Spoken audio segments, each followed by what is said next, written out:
And on here, you have a list of behaviors that single out a child for being, having this disorder. A disorder, understand. Right. Yes. ODD. Loses temper. 1. Argues with adults. I'm laughing already. Argues with adults. Actively defies, refuses to comply with adults' requests. Deliberately annoys people. Blames others for his or her mistakes and misbehavior. Easily annoyed by others. Angry and resentful. Spiteful and vindictive. This describes children. Children. The degree with which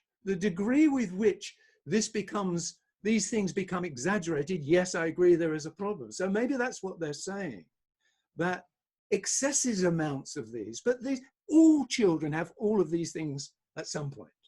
All of them. All of them. The one thing that may not be there in children more generally is the kind of spitefulness. You have to be oppositional to someone. Clearly, you can't be oppositional to yourself. I mean, that's I know it sounds like it's a trite thing to say, it's so obvious, but you'll see where I'm going with this. You have to be oppositional to someone. And defiant. Well, the word defiant, that's one of the parts of the definition, is being defiant. Well, again, you can only be defiant to an authority figure.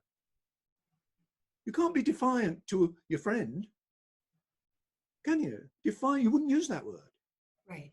So what they're talking about are interactions. It's interactional behavior.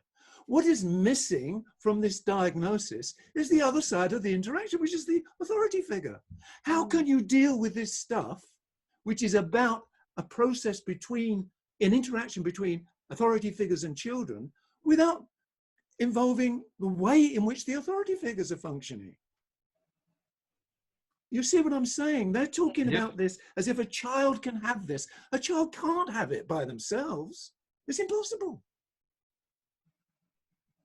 It's impossible for a child to have oppositional defiant disorder by themselves. There's got to be somebody else in this interaction. What they're not looking at, which is what I look at, I only look at, I don't look at the children, is the way in which the parents handle their side of this oppositional picture. Because if the parents are doing it correctly, they become less and less oppositional, because all children are like this. If they've got sometimes very subtle mistakes they're making, then it doesn't change and it becomes worse. But it isn't something they have on their own. It is part of an interactional process.